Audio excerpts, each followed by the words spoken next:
용기는 두려워하는 일을 하는 것이다. 용기는 두려워하는 일을 하는 것이다 라는 제목으로 하나님 말씀 증거하도록 하겠습니다. 이 마귀에게 속고 있으면요 이렇게 늘어져 있습니다. 아무것도 안 하려고 그러고 안주에 빠질 때가 많이 있습니다. 우리 일어나라 주의 백성 찬양하면서 일어나야 됩니다. 우리 옛말에도 있잖아요. 천지길도 한 걸음부터. 한 걸음 내딛는 게 중요하다는 것입니다. 시작이 반이다. 그러니까 움직이는 거예요. 마귀는 우리를 마비시키고 하나님의 성령은 우리를 움직이게 만든다는 것입니다. 경칩이 되면 개구리도 깨어나잖아요. 여러분 개구리만도 못합니까? 깨어나야죠. 우리 영적 경칩이 돼가지고 일어나야 된다라는 것입니다. 안 되는 이유 찾지 말고 하나님께서 우리에게 주신 능력 가지고 함께 하시면 되잖아요. 움직이는 거를 하나님의 백성 되기를 바랍니다. 오늘은 두 지파를 좀 대비를 했으면 좋겠는데, 하나는 에브라임 지파, 큰 지파죠. 북쪽 이스라엘의 대표 지파. 그 다음에 남쪽의 대표가 유다였잖아요. 유다 지파. 이게 차이점이 있다라는 거예요. 이게 사사기에 보면은 확연하게 드러납니다. 근데 이게 한 번에 끝나는 게 아니고요. 자손 만대까지도 그 영향을 미치게 된다는 것입니다. 여러분 이렇죠. 오늘 금요차례인데 차례기도 왔다가 너무 더우니까 집에 가자 하고 집에 갔어요. 이게 이례적인 행동이죠. 2017년 8월 4일 이례적인 행동 같이 보이는데 그것이 여러분 자손 만대까지 집에 돌아가는 인생이 될 수도 있어요. 참 무서운 일이에요. 내가 하는 작은 행동 하나가 내 인생에도 영향을 미칠 뿐만 아니라 그 후손에도 영향을 미친다는 것입니다. 그 야곱의 12아들이 있었습니다. 그죠? 12아들 쭉 있는데 12아들의 캐릭터가요. 그 후손들에게도 그대로 이루어져요. 루벤의 캐릭터가 루벤 후손에게도 그대로 이루어지고요. 에브라임의 캐릭터가 그의 후손들에게도 그대로 이루어져요. 유다의 이 행동 패턴이 후손들에게도 그대로 이루어져요. 여러분 아닐 것 같지요? 부모의 믿음이 자녀에게도 그대로 이루어져요. 그거 아닌 것 같은데 비슷비슷해요. 부모가 양다리 걸치면 애들도 양다리 걸치고요. 부모가 눈치 보는 믿음이면 애들도 눈치 보는 믿음이고, 야, 참 유전자가 무섭다. 신앙의 유전자도 참 무섭구나 하는 생각을 가져요. 이거 극단적으로 한번 뒤집기 이전에는요, 그 가문이 변하지를 않는다는 거예요. 제가 그저께가 됐네 벌써. 그저께인데 여의도를 이렇게 한 바퀴 빙 돌았어요. 부산 촌놈하고 이렇게 쭉 돌았는데 되게 더웠습니다. 힘들었는데 저는 자전거 탈 때도 그렇고 걸을 때도 그렇고 첫 번째 경험이 되게 중요하다고 생각을 해요. 첫 번째 여의도를 한 바퀴 삥 도는 거 우리는 1시간 반에 걸었는데 보통 한 2시간씩 걸린대요. 완전히 최고 큰 외곽으로 돌면은 한 1시간 반에서 2시간 걸리거든요. 근데 그걸 중간에 포기하면은 그 다음번에 걸을 때도 맨날 거기서 포기하게 돼 있어요. 반 바퀴 도는 사람은 맨날 반 바퀴 돌고. 그래서 처음 걷는다 그래서 처음 걸을 때 무조건 완주해야 돼요. 목표한 대로. 그래서 끝까지 간 사람은 가는 거예요. 제가 옛날에 자전거 탈 때도 그랬어요. 목표가 의정부였는데 의정부까지 간다. 그래서 갔던 사람은 계속 의정부는 쉽게 가요. 근데 한 번 그 한양대 앞에 있는 살고지 다리 거기까지 간 사람은 거기만 넘어가면 다리에 쥐가 나는 거야. 꼭 무슨 전화가 와가지고 뭐 빨리 오라 그런다거나 뭐 사건이 벌어져요. 그래서 제가 느꼈던 게 그거예요. 야, 이게 중간에 한번 경험했던 것들이 자기 인생에도 특별한 계기가 아니면 계속 반복되는 거구나. 근데 이게 인생에서만 반복되면 별게 아닌데 후손에게도 그대로 물려진다는 거예요. 이게 오늘 성경에서 보여주는 게 중요한 겁니다. 그래서 12지파의 내용들을 12아들 분석해 보면 너무 유사해요. 그래서 지금 나의 작은 행동들이 미래를 바꾼다는 것입니다. 그래서 이 메시지가 나오는 거예요. 에브라임 지파의 메시지가 에브라임의 모습이에요. 유다 지파의 메시지가 유다의 모습이라고. 그래서 오늘 당장 하나님 앞에 순종을 통해서 내 인생의 미래를 바꾸고 후손들을 바꿀 수 있는 그런 믿음의 결단 있는 시간이 되기를 바랍니다. 첫 번째는 에브라임인데 에브라임같이 살지 말자는 거예요. 에브라임의 특징은 뭐냐? 안주, 이익, 희생하지 않고 자기의 유익만 추구함 뭐 이런 거예요. 기득권만 추구함. 이게 에브라임이거든요. 1장 1절 보십시오. 여호수아가 죽은 후에 그랬죠. 언제나 성경은요. 누가 죽었다 그럴 때가 이게 터닝 포인트예요. 위기죠. 위기이자 또 기회라는 것입니다. 여호수아서 공부하고 있는데 1장 1절에 뭐라고 나와요? 여호와의 종 모세가 죽은 후에. 그때부터 여호수아의 시대가 시작이 된 거죠. 모세가 죽었습니다. 출애굽의 영웅이 죽었습니다. 위기죠. 또 동시에 기회예요. 여호수아에게 기회가 왔고 하나님께서 함께 하셔서 여호수아를 통해서 가나안을 정복하는 일들이 벌어지게 되었다는 것입니다. 그래서 우리 인생 가운데도 너무 누구 죽은 거에 대해서 염려하지 말라는 것입니다. 뭐 그 사람 없으면 안 돼. 특별히 뭐 팀 개편을 한다거나 아니면 뭐 이렇게 대만 선교 갈 때 팀이 쪼개지거나 이럴 때 굉장히 위기 가운데 놓여 있는데 그렇지 않아요. 우리 쪼개고 난 다음에 더 큰 은혜가 임하잖아요. 그죠? 그 옛날에 있었으면은 그 4분의 1 됐을 건데 갈라졌기 때문에 가속이 붙고 더 능력이 임하게 된다는 것입니다. 그래서 하나님께서 우리에게 새로운 길을 보여주는 거에 대해서 두려워할 필요 없다는 거예요. 주님께서 함께 하시면은 모세의 시대보다 더 큰 영광이 임하는 거고요. 여호수아가 죽었다 할지라도 하나님이 함께하면 더 큰 영광이 임할 수도 있다라는 것입니다. 하나님께서 우리에게 약속을 주시는데 이미 가나안 땅 약속 주셨잖아요. 근데 약속은 그 다음에 성취는 사람의 문제예요. 이거하고 똑같은 거예요. 뭐 얘가 뭐가 있을까 생각해 보니까 어떤 사람에게 내가 지금 앞에 있는 그 차상재 형제한테 송금을 내가 1억을 했어요. 그러면 자기 돈이죠. 그렇지만 계속 거지같이 살 수 있어요. 왜냐하면 송금된 걸 모르거나 있더라도 돈 찾는 법을 모르거나, 물론 그럴 일은 없겠죠. 그래서 송금된 게 1억이 있는데도 불구하고 굶어 죽을 수 있죠. 아니면 세븐일레븐 앞에서 구걸을 하고 있다든지 그럴 수 있겠죠. 왜? 돈 찾는 법을 몰라서. 똑같다는 것입니다. 하나님께서 우리에게 우리 계좌에 이렇게 송금해 주셨어요. 능력을 주시고 약속을 다 주셨다고. 이제 우리가 가서 발바닥으로 밟고 순종하면 다 우리 건데, 뽑았으면 우리 건데, 그죠? 그걸 통해서 활용하면 부유한 인생이 될 수 있는데 그거 안 하면 안 된다는 거죠. 그래서 하나님께서 우리에게 주셨던 약속은 순종하는 자의 것이라는 거예요. 순종은 송금 찾는 거예요. 찾아서 내 것으로 만드는 모습이 있어야 된다는 것입니다. 새벽 기도의 능력, 우리 조상 때부터 물려받은 거잖아요. 얼마나 중요한 것입니까? 이 놀라운 유산이요, 이거 안 쓰면 아무것도 아니라는 거예요. 기도의 능력을 이어받아야죠. 우리 후손들에게도 줘야죠. 선교의 능력도 마찬가지죠. 저 이전 교회 얼마나 선교 많이 했습니까? 근데 처음 이 세계에 와가지고 선교하려고 그러니까 일반 선교 대원들이 없는 거예요. 뭐 해본 경험이 없는 거예요. 처음에 되게 힘들었어요. 이번 대만 선교도 9차쯤 가니까 이제는 가속이 붙죠. 이게 9차니까 되는 거예요. 이게 무슨 얘기입니까? 이게 하루아침에 되는 게 아니라는 거예요. 지금 합류하는 사람들은, 그래서 9차 선교를 처음 갔던 사람이에요. 처음 간 사람은 야, 선교 되게 쉬운 거다. 그냥 기도하고 하나님이 도와주시면 다 되는 거구나. 근데 거기까지 가는데 9번 걸렸다고요. 그러니까 여러분, 믿음의 유산이라는 게 무서운 거예요. 유산이 있으면 그 다음에 넘길 수 있고요. 모든 교회가 선교 안 하면요, 그 유산이 교회 여기만 남는 거예요. 그래서 여기서 불꽃같이 남아있다가 구루터기같이 남아있다가 그 다음 그것이 전수가 되는 거예요. 그게 글 갖고 되는 게 아니에요. 그게 뭐 들어서 되는 게 아니라고요. 체험한 사람들이 있어야 된다는 것입니다. 그 믿음의 계승이 얼마나 중요한지 알겠죠. 그래서 모세와 여호수아 계승이 됐죠. 여호수아 그 다음에 계승이 안 돼서 사사기에 혼돈이 온다는 것입니다. 그럼 계승이 되기 위해서 필요한 건 뭐예요? 묻어가서는 안 된다는 거예요. 여러분, 그래서 다른 사람의 기도에 묻어가는 인생 되지 마십시오. 뭐 누가 기도한다 그러니까 나는 묻어갈 거야. 그런 사람은 절대 계승자가 되지 못해요. 내가 기도의 사람이 돼야 된다는 것입니다. 그래서 맨날 하나님 앞에서 채워달라 채워달라, 이건 거지들이 하는 기도예요. 뭐 언제까지 채워달라 그럴 거예요. 흘러 넘치게 해 주십시오. 기도나 뭐나 다 흘러 넘쳐야 돼. 막 흘러 넘치면요, 내 안이 충만해지는 건 뭐 당연한 거죠. 내가 충만해지니까 흘러서 넘치는 거죠. 그러니까 넘쳐 흐르는 거죠. 넘쳐. 내가 넘쳐야 돼요. 그래서 성령 충만해지면 넘친다고요. 넘치면 흐르죠.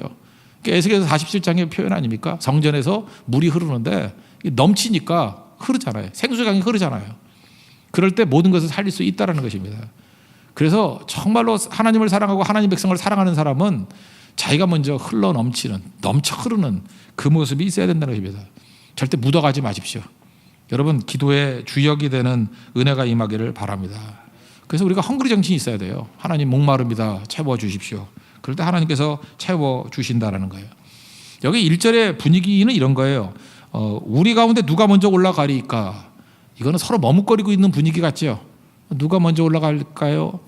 예수님 제자들 가운데 누가 크냐 그럴 땐 저요 그랬죠. 내가 크다 네가 크다 막 그랬잖아요. 안 그랬습니까?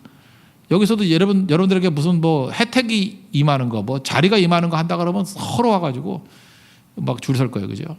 빨리 오면은 뭐 커피 10잔, 빨리 오면 뭐 성교티 10개 공짜, 뭐 이러면 막 줄 서가지고 혈안이 돼가지고, 그게 아니라 그러면 성교비 면제 그러면 밤샐 거예요. 그죠? 밤새고. 자기 이기라 그러면요, 그 막 줄 서는데 이건 아니라고요. 희생이거든요. 지금 여호사가 죽고 약간은 사기가 저하됐잖아요. 그런데 다시금 산지에 올라가서 싸우려고 그러는데 누가 먼저 나가겠어요? 눈치 보고 있는 거죠. 누가 갈까요? 이렇게 머뭇머뭇 거리는 겁니다. 이럴 때 이제 미리 얘기하지만 유다 지파는 나갔다라는 거예요. 그래서 하나님께 쓰임 받는 종이 된 거죠. 머뭇거리지 마십시오. 여러분, 항상 선봉에 서는 자가 돼야 된다는 거예요. 그런데 이스라엘의 지파 가운데 이 에브라임은 책임지는 데 절대 안 나서요. 희생하는 데 절대 나서지 않아요. 이 에브라임이 어떤 사람이에요? 원래 야곱의 12아들 중에 없죠. 에브라임 므낫세는 없죠. 그 12아들 중에 요셉이 있죠. 요셉이. 근데 레위가 하나님의 제사장 지파로 이렇게 빠지기 때문에 하나가 빠졌어요. 그래서 11명밖에 없잖아요. 레위를 빼버리니까. 그래서 하나님께서 요셉에게 축복을 주신 거예요. 두 아들, 큰 아들이 므낫세고 둘째 아들이 에브라임인데 두 지파의 지분을 준 거예요. 요셉의 축복이죠. 그죠? 요셉이 하나님 앞에 이렇게 많은 축복을 받았다고.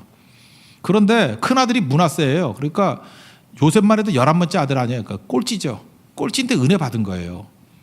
그리고 첫째 아들이 므낫세고 둘째 아들이 에브라임인데 야곱이 축복할 때 이렇게 X자로 크로스로 축복을 했죠. 그래서 아버지 뭐 하시는 거예요? 그랬더니 이게 하나님 뜻대로 하는 거다. 그래서 에브라임이 막내인데도 불구하고 오른손에 축복을 받았어요. 그래서 큰아들 역할을 하고 므낫세는 작은아들 역할을 하는 거예요.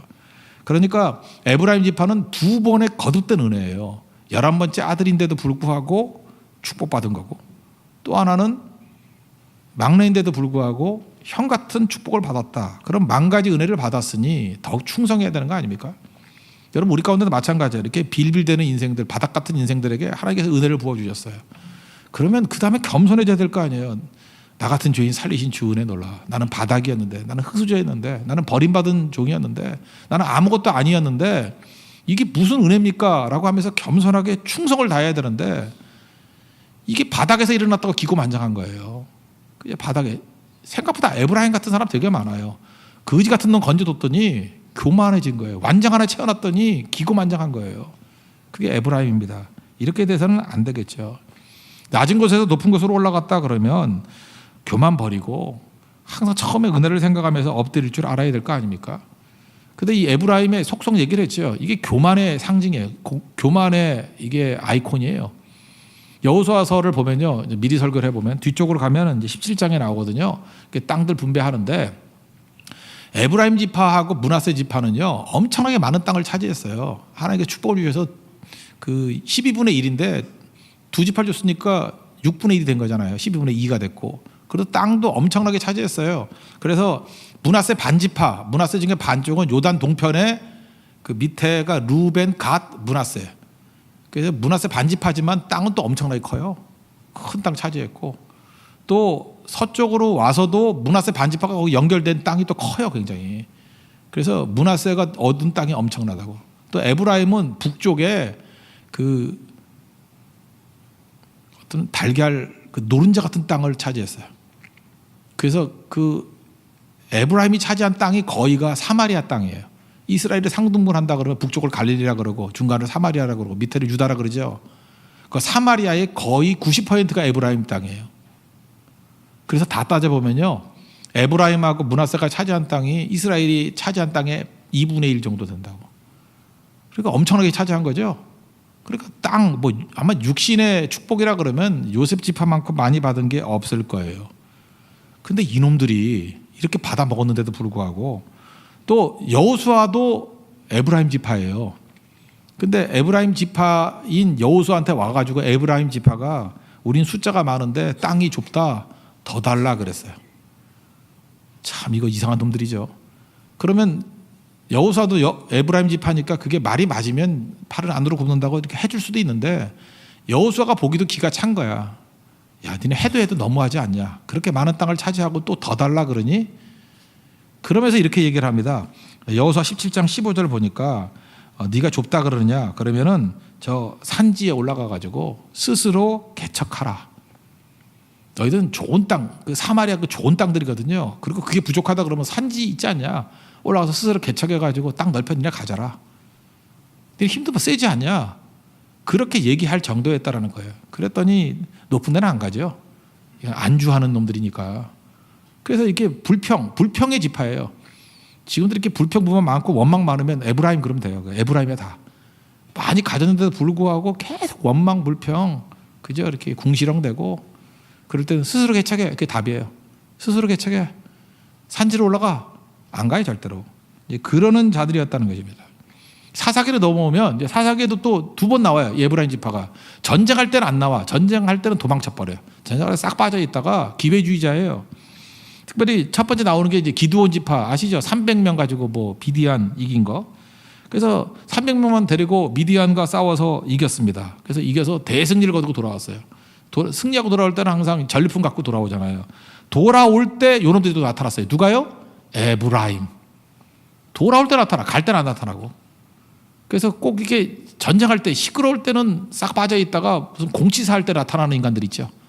교회도 어려울 때는 어디 숨어 있다가 뭐 이렇게 교회가 부흥하고 그러면 나타나가지고 내가 이 교회에서 얼마나 기도한지 알아요. 뭐 이런 인간들. 정말 열받아서 그때 제 에브라임 명단이 있어요. 에브라임 여기 써놔야겠다. 에브라임들. 그죠? 그런 인간들이 있다니까요. 꼭. 근데 에브라임이 그래. 전쟁 끝나고 난 다음에 돌아왔다고. 근데 기드온은요 사람이 좋은 사람이에요. 참 좋은 사람이라서 이런 말 같지도 않은 소리 하지 마 그러면서 이렇게 공격을 해야 될 텐데 참 이런 건 지도자로서 참 성품이 온순한 것 같아요. 사사기 8장 2절을 보니까 내가 이제 행한 일이 너희가 한 것에 비교되겠느냐. 에브라임의 끝물 포도가 아비에셀의 만물 포도보다 낫지 아니하냐. 이렇게 말을 잘 해줬어요. 야, 니네 지파는 대단하지 않냐. 니네 에브라임 지파의 끝물 포도, 그러니까 제일 작은 것보다 우리 지파의 제일 좋은 것이 더 못해. 야, 진정해. 내가 부르지 않은 거 미안해. 뭐 사실 부르지 않을 것도 없는데 그렇게 해서 다독거려서 갔대요. 그래서 결국은 명분은 다 얻고 그러는 자들이에요. 그게 에브라임이라고. 그러다가 8대 사사가 이제 입다 하니까 입다는 좀 다르겠죠. 입다는 이게 기생 아들 출신, 서자 출신이고 속에 한이 있는 사람이고 분노가 있는 그런 사람이에요. 그래서 하나님이 흑수저도 들어 쓰신 거죠. 또 똑같은 일이 벌어졌어요. 그 입다가 암몬과 싸워서 이기거든요. 그 기드온은 그 미디안과 싸워서 이기고 여기는 또 암몬과 싸워서 이겼어요. 승전하고 돌아오는데 또 똑같은 짓, 그 조상들이 했던 짓과 똑같은 짓도 또 하는 거예요. 또 승전하고 돌아올 때 또 와서 똑같이 얘기해요. 이거 복사판이에요.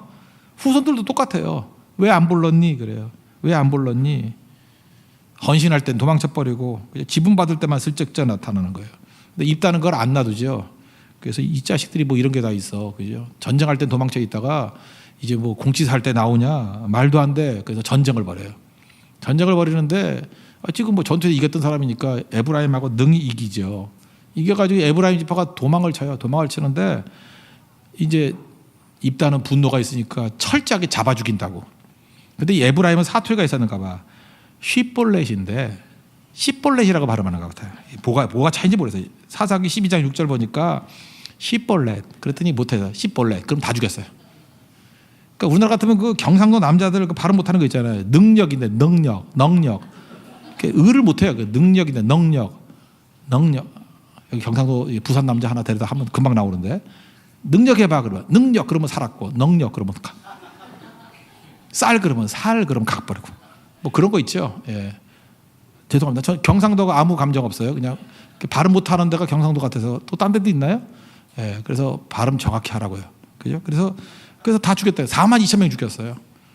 그러다 보니까 이 에브라임 지파는 어떤 지파냐 불평불만하다가 입다라는 도구를 통해 가지고 작살난 지파죠. 항상 이렇다라는 거예요, 그죠? 그렇게 강력한 힘이 있는데도 불구하고 이스라엘에 기여할 때는 한 번도 쓰임 받지 못하고요. 맨날 이렇게 궁시렁 될 때만 나타나 가지고 죽고 깨지고 하는 그런 모습이 되더라는 것입니다. 이게 또 언제 나와요? 그 솔로몬의 아들 르호보암 때 또 반역하는 게 또 여로보암. 이것도 에브라임이야. 반역자. 하다 반역의 피가 흘러요. 이 안에는. 가만히 있다가 반역할 때 10지파 또 데리고 가가지고 북쪽 이스라엘 남북 분열을 일으켰던 지파 아닙니까? 그래서 가장 악한 왕의 뿌리가 뭐예요? 여로보암의 길을 걸었다 그러면 제일 악한 거 아니에요? 이게 에브라임 한 사람에도 시작됐는데 이게 뿌리 내려가지고 에브라임이 있을 때까지 계속 이런 일이 벌어져요. 그래서 에브라임의 마지막 모습이 뭐예요? 사마리아인이 뭐예요? 그 저주의 상징 아니었어요? 우리는 사마리아에 대해서 이렇게 좋게 예수님께서 이렇게 너무 불쌍하니까 건져주신 거지만 망한 거 아니에요. 피의 순수 정도 잃어버려가지고 아술에게 혼혈돼가지고 그냥 망한 거 아니에요, 완전히. 저거는 에브라임 같이 살아서는 안 되죠. 에브라임은 망한 거예요, 망한 거. 하나님께서 그렇게 많은 축복과 은혜 주셨음에도 불구하고 자기 이익 희생하지 않고 하다가 망한 거라고. 저는 우리 교회 성도들이 한 명도 에브라임 같은 길 걷지 않기를 원합니다. 이건 안 되죠. 이건 막아야죠. 이건 진짜 빤질빤질한 놈들이에요, 그죠? 뭐 이익 있을 때만 슬쩍 나서고 희생도 모르고 책임도 모르고 아무것도 모르는 거예요. 그래서 우리 신앙인 가운데 에브라임 같은 사람 많다니까요. 이렇게 마지막에 숟가락 얹어놓고 그런 사람들. 그거 아니라는 것입니다. 그죠? 절대 이렇게 살아도 안 되겠죠. 반면에 유다는 험난했지만 장자도 아니었어요. 근데 이스라엘의 장자 역할을 하잖아요. 메시아 지파가 됐잖아요. 유다 같은 인생이 되라는 거예요. 그래서 오늘 사사기 1장은 모델 얘기하는 거예요. 에브라임 같이 살지 마라. 유다 같이 살라. 그거예요. 유다 같이 살라. 그 무슨 얘기예요? 책임감과 희생 가지고 살라는 것입니다. 그러니까 책임 가지고 희생하면 유다 지파 돼요. 우리 다 유다 지파 같이 돼야 된다고. 2절 보십시오. 여호와께서 이르시되 유다가 올라갈지니라 보라 내가 이 땅을 그의 손에 넘겨 주었노라. 유다 지파가 사실은 장자가 아니에요. 장자는 르우벤이죠. 르우벤인데 르우벤은 리더십을 잃었어요. 왜냐하면 아버지 처하고 이렇게 잠자리 같이 하고 그래서 그 다음부터 장자인데도 리더십을 다 잃어버렸어요. 잃어버렸다고. 그 리더십 잃어버린 거 요셉 팔아먹을 때 보면 알죠. 요셉이 좀 밉상이었죠. 왜 밉상해? 아버지가 요셉만 사랑하니까 편에는 이게 안 좋은 건데 혼자만 채색 옷 입혔어요. 혼자만 왕자 옷, 때때 옷 입히고 혼자만 아르마니 입혔어요. 그 형제들은 동대문표 입히고 그죠? God works 5,000원짜리 옷 입히고 얘는 뭐 한 20만 원, 30만 원짜리 입히고 그거 승질하죠, 그죠? 그렇게 차이가 있느냐? 안 된다. 근데 거기다 고자질해요. 형들 뭐 일 안 하는데요, 뭐 이러고 이거 고자질이 또 특기예요. 그러니까 열 받죠. 죽여버리려고 그랬어요. 죽여버리려고. 그게 요셉을 죽이려고 할 때의 그 형제들 캐릭터가 다 나와요. 그죠? 근데 그 캐릭터가 한 개인으로 끝나는 게 아니라니까요. 그 지파의 인생이 되고 한 사람은 끝나지 않아요. 그게 계속 연결이 된다고. 르우벤은 그래도 큰형이니까 그 마음이 따뜻한 마음이 있었는가 봐요. 근데 리더십이 하나도 없는 거예요. 하나님 리더십 뺏어가 버리니까. 이게 범죄하면 리더십이 사라져 버려요. 그래서 죽이지 말라 그랬어요. 죽이지 말라. 근데 형이 없을 때 결정 다 해버렸어. 팔아 넘겼죠. 형이 없을 때. 이게 무슨 얘기예요? 르우벤 없을 때 요셉을 이스마엘 상인에게 팔아 넘겼다라는 얘기는 뭐예요? 형은 형인데 장자는 장자인데 허수아비라는 거죠. 르우벤 알기를 우습게 여겼다는 거예요. 아무것도 아니에요. 그러니까 이건 빌빌대는 거예요. 우유부단한 인간이에요. 그죠? 뭘 하나 떡 부러지게 자기가 범죄했으면 하나님 앞에 나가서 회개하고 하나님 내 장자로서의 회복될 수 있는 힘을 주십시오. 뭐 이러든지 뭐 이래야 되는데 흐리멍텅해가지고 이 교회도 이 르우벤 같은 자가 있어요. 나쁜 놈도 아니에요. 뭐 나쁜 놈도 아닌데 좋은 놈도 아니야. 맨날 빌빌대면서 일으키고 저리키고 흐리멍텅해가지고 그죠? 이런 사람이 르우벤 같은 사람이 뭐냐면 새벽기도 꼭 3일 나오는 사람이에요. 안 나오는 것도 아니고 나오는 것도 아니고 중요할 땐 안 나오고 허드렛일 때 나오고 성교도 안 가는 것도 아니야. 가기들은 가는데 또 뭐 맨날 뭐 하루 늦게 오고 그 르우벤 저도 르우벤 또 수첩이 있거든요. 르우벤 딱 있어요. 이게 이렇게 살면 안 되죠. 이렇게 빌빌대고 그래서 르우벤이 차지한 땅이 어디예요? 그 요단 동편 땅인데 요단 동편 땅의 맨 밑에 그러니까 땅은 넓어요. 이렇게 르우벤 그 위가 갓 그 위가 므낫세 반지파인데 그러니까 동편의 요르단의 맨 밑에예요. 그러니까 뭐야? 이거는 일단 가나안은 확실히 아니고 그러다가 요단 동편의 땅 중에서도 사막에 가장 가까운 땅. 그러니까 변두리 인생이에요. 변두리 인생. 맨날 눈치 보다가 변두리 인생 되는 거예요. 장자인데 장자가 글쎄 그 사막에 제일 가까운 그런 땅이나 차지하고 거기서 살고 있었으니 이게 말이 안 되는 거죠. 이게 문제가 되는 거죠. 그래서 르우벤은 탈락. 그 다음에 두 번째 아들이 시므온, 세 번째 아들이 레위인데 이건 성격이 또 불같아요. 이 둘은 그 자기 여동생이 겁탈당하잖아요. 세겜에게, 하몰의 아들 세겜에게. 그랬더니 칼 가지고 가가지고 다 죽여버려서 야곱으로 하여금 그 목숨이 경각의 위기에 처하게 되는 일이 벌어지잖아요. 근데 시므온하고 레위 이 칼로 일어선 자 아니에요. 그래서 하나님께 저주를 받죠. 망한다고 니네들. 그 유리 다 흩어져 버린다고. 그랬더니 그 저주가 사실은 레위 같은 사람은 축복으로 변화가 된 거죠. 그래서 똑같잖아요. 너는 평생 칼 쓰는 자가 된다 그러는데 제사장들이 양 잡을 때 맨날 칼 썼잖아. 그죠? 그리고 진짜 흩어졌잖아요. 12지파가 다 흩어져 버렸잖아요. 그러니까 예언은 그대로 이루어져요. 근데 순종하면은 그 예언이 이제 긍정적으로 이루어지는 거죠. 흩어지는데 제사장과 레위인으로 흩어지는 거예요. 칼을 쓰는데 어떻게 써요? 그게 양 잡는 데 쓰는 거죠. 또 한 번 그 모세가 시내산에 올라가서 저기 10계명 받을 때 밑에서 무슨 우상 숭배하고 그랬잖아요. 여호편에 선 사람이 나와서 나오라 그랬더니 비느하스가 나오죠. 비느하스가 레위 사람이에요. 3,000명 죽여버리잖아. 역시 칼 쓰죠. 이건 하나님께서 기뻐하시는 칼 쓰는 거죠. 어쨌든 간에 이거 보세요. 이렇게 처음 하는 게 되게 중요한 거예요. 여러분 지금 오늘의 행동과 오늘의 기도가 여러분의 인생을 바꿀 뿐만 아니라 여러분의 후손을 바꿔요. 그래서 중간에 잠깐 도망치지 말고요. 덥다고 안 오지 말고요. 뭐 마음이 맨날 어벤다 울적하면 안 오고 뭐 기쁨 오고 이러면은 여러분 후손도 맨날 그러다가 끝나는 인생이에요. 그러니까 이게 되게 중요한 거죠. 한번 주먹 써가지고 하는 집은 맨날 주먹 쓴다고. 그래요. 근데 집안의 틀을 기도로 삼아놓은 집은 계속 기도하고요. 순교하는 집안은 계속 순교자가 나와요. 충성하는 집안에 충성자가 나온다고. 이게 얼마나 중요한 건데요. 그러니까 하나님 앞에서 이런 바른 모습으로 서 있는 종 되기를 바랍니다. 유다 보세요. 유다는 네 번째 아들이에요. 이름은 찬송하다라는 뜻인데 유다는 잘 보면요. 그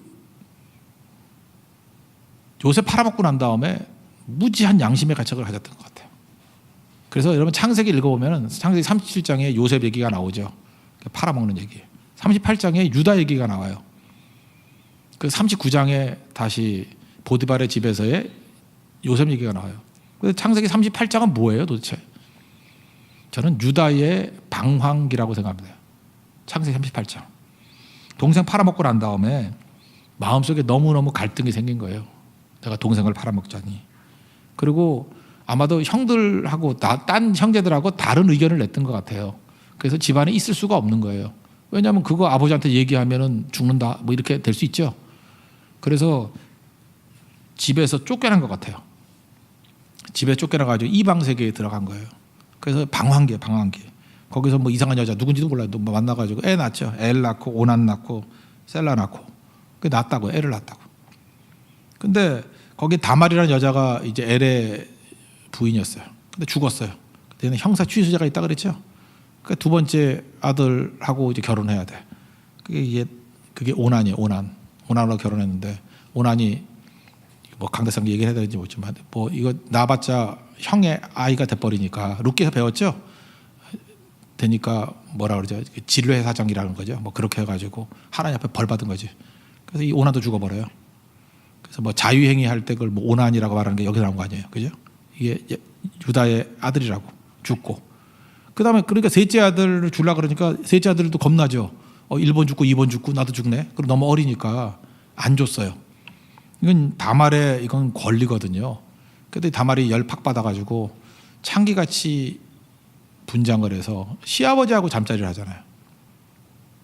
그래서 애 둘 낳잖아요. 그래서 뭐 그 중에 하나 베레스가 그 메시아의 계보에 들어가죠. 뭐 이런 얘기예요. 하여튼 어떻게 보면 입에 담기도 힘든 그 지저분한 얘기인데, 근데 거기서 핵심이 뭔지 알아요? 유다가 그 범죄한 며느리가 내가 문제가 아니라 당신이 문제다 그럴 때 거부하지 않고 그래 이건 내 잘못이다. 내 죄가 드러났다. 하나님께서 내 죄를 드러내셨다. 라고 하면서 그 모든 일에 책임지는 모습을 가져요. 책임지고 내가 하나님 앞에 범죄자다. 마치 그 바세바야 범죄하고 난 다음에 나단 언니 앞에서 바로 접니다. 내가 죄인입니다 하는 다윗의 모습이 드러나잖아요. 이게 다 유다의 계보예요. 유다. 회개할 줄 아는 백성이라는 거예요. 유다, 다윗. 하나님 앞에서 책임지고 희생하고 받아들이는 거.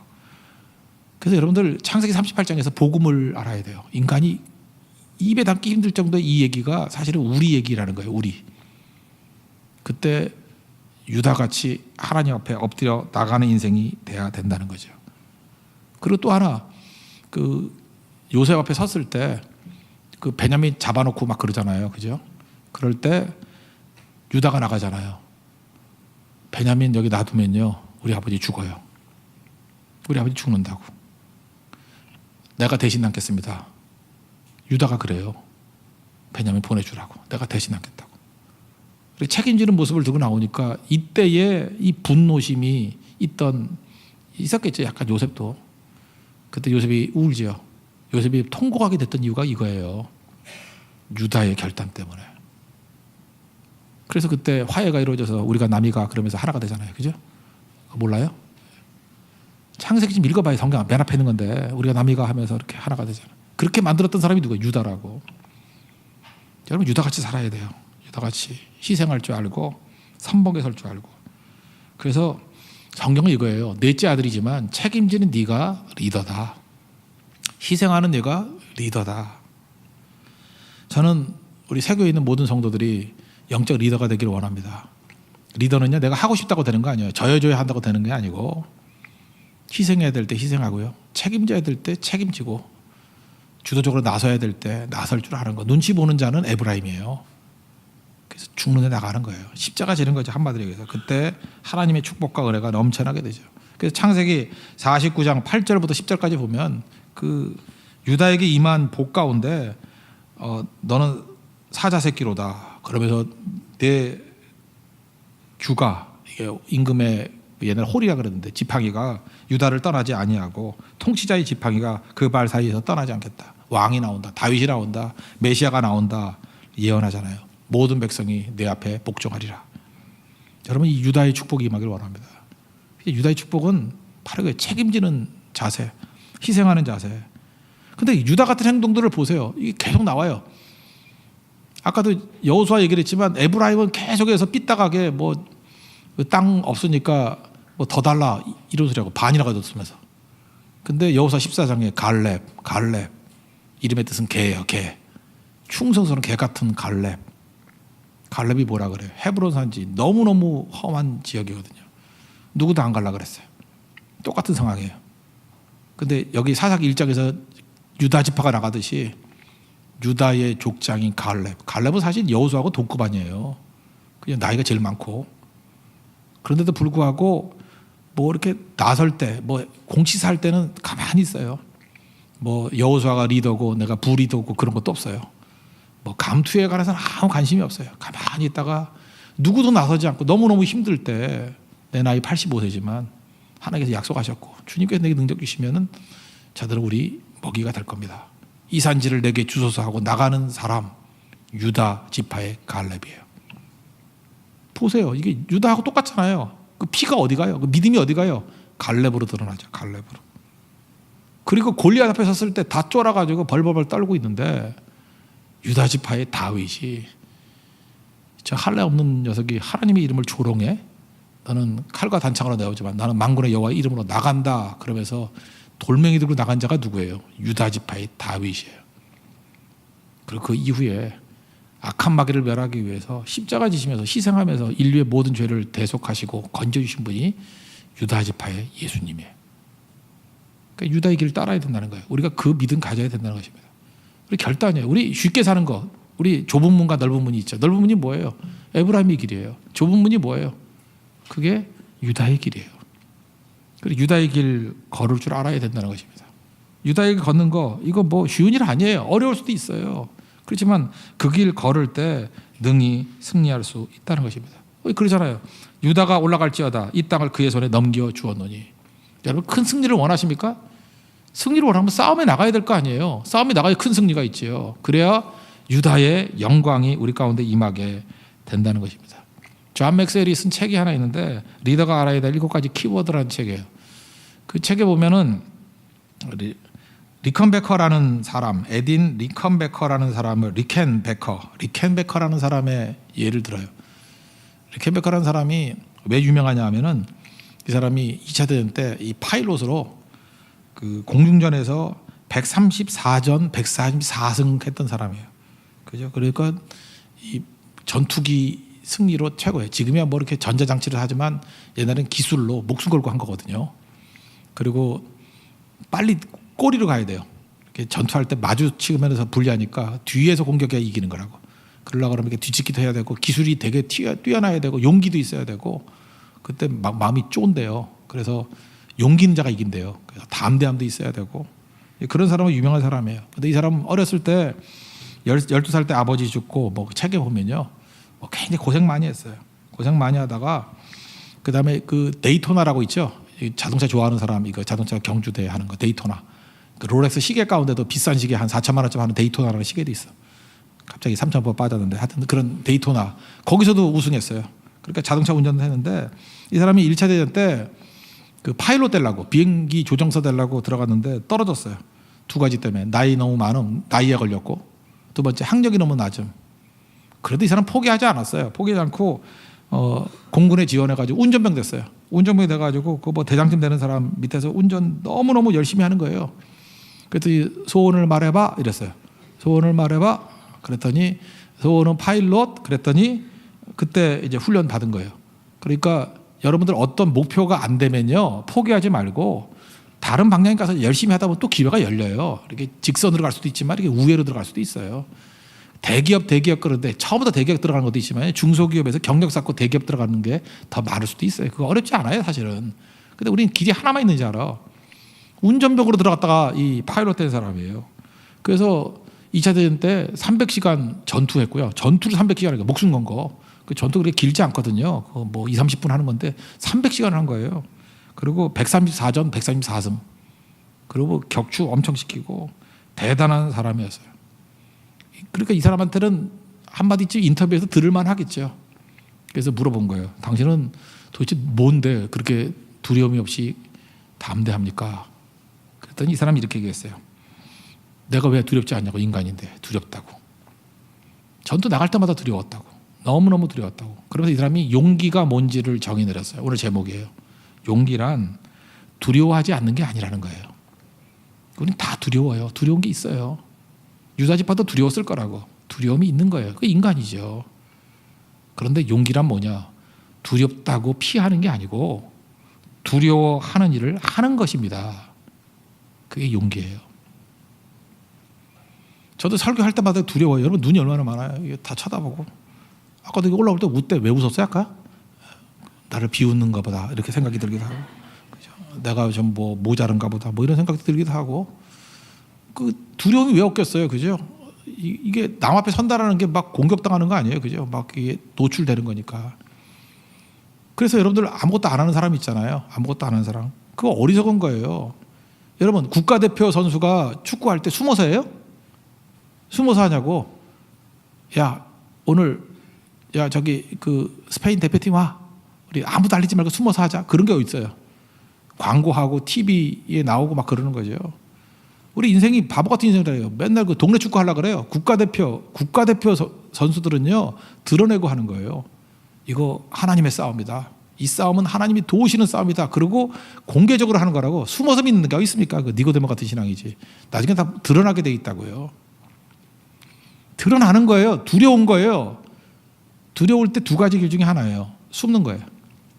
두려워서 예배를 떠나고 숨고 아무것도 안 하고. 근데 용기가 뭔지 알아요?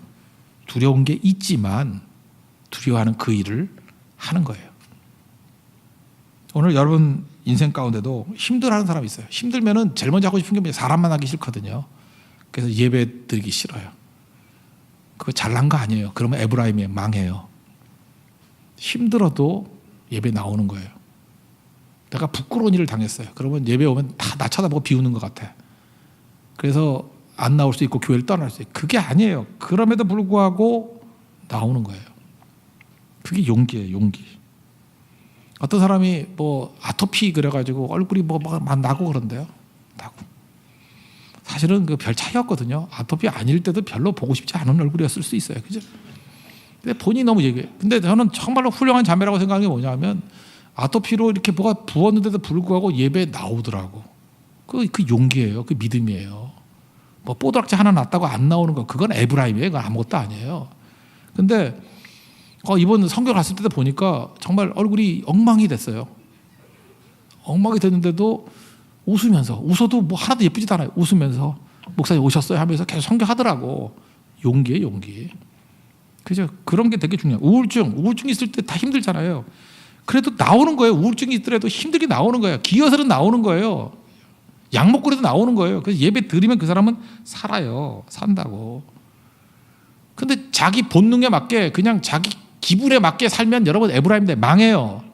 내 기분에 맞게 시기질도 생기면 욕하고 기분 내키지 않으면 엎어져 자고 자기 기분에 따라가지고 지 성질대로 하면 에브라임 되는 거예요. 망해요. 유다가 뭔지 알아요? 유다는 인간과 똑같아요. 부끄러움도 있고 피곤함도 있고 두려움도 있고 다 똑같이 느껴요. 근데 유다는 용기가 있었어요. 창세기 38장의 기록 보세요. 이게 용기 아니에요? 이거 얼마나 부끄러운 얘기예요. 근데 너 다말 네 책임 아니고 내 책임이야. 그리고 짊어지고 하나님 앞에 나가잖아요. 그게 유다예요. 그래서 하나님께서 그를 영적 장자로 들어 쓰신 겁니다. 저는 안주하거나 피하는 인생이 아니라 유다같이 언제나 first step, 첫 번째 발걸음을 내딛는 종 되길 바랍니다.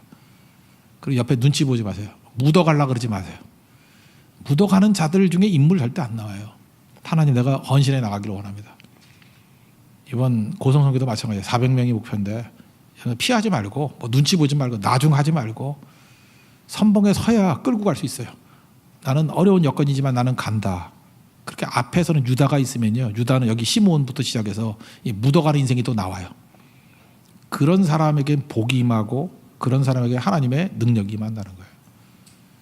여러분, 적어도 하나님 앞에 선봉에 서가지고요, 주변에 수십 명 내지 수백 명을 움직일 수 있는 그런 축복의 통로 되십시오. 그때 하나님 그를 통해서 일하신다는 것입니다. 그런 승리가 있는 하나님의 거룩한 종 되기를 축원합니다. 네, 모두 다 자리에서 일어나겠습니다.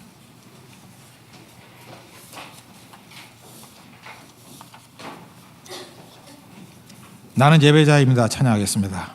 그리고 항상 선봉에 서는 인생 되기로 우리 다짐하길 바랍니다.